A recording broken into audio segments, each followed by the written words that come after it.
The Game of Life and How to Play It by Florence Scovel Shinn. Chapter 1, The Game. Most people consider life a battle, but it is not a battle, it is a game. It is a game, however, which cannot be played successfully without the knowledge of spiritual law. And the Old and the New Testaments give the rules of the game with wonderful clearness. Jesus Christ taught that it was a great game of giving and receiving. Whatsoever a man soweth, that shall he also reap. This means that whatever man sends out in word or deed will return to him. What he gives, he will receive. If he gives hate, he will receive hate. If he gives love, he will receive love. If he gives criticism, he will receive criticism. If he lies, he will be lied to. If he cheats, he will be cheated. We are taught also that the imaging faculty plays a leading part in the game of life. Keep thy heart, or imagination, with all diligence, for out of it are the issues of life. Proverbs 4:23. This means that what man images sooner or later externalizes in his affairs. I know of a man who feared a certain disease. It was a very rare disease and difficult to get, but he pictured it continually and read about it until it manifested in his body and he died, a victim of distorted imagination.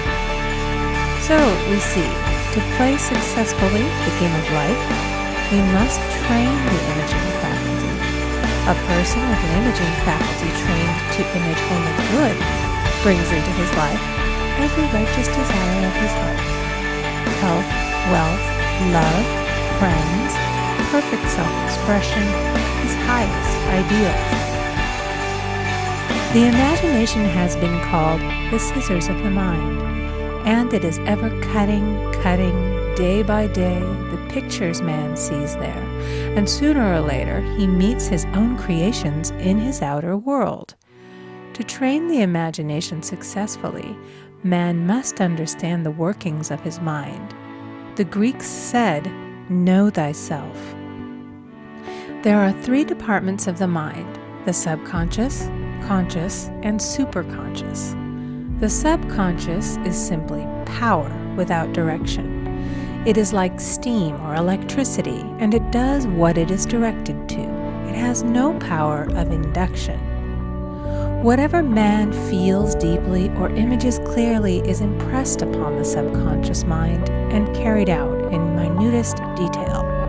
For example, a woman I know, when a child, always made believe she was a widow. She dressed up in black clothes and wore a long black veil, and people thought she was very clever and amusing.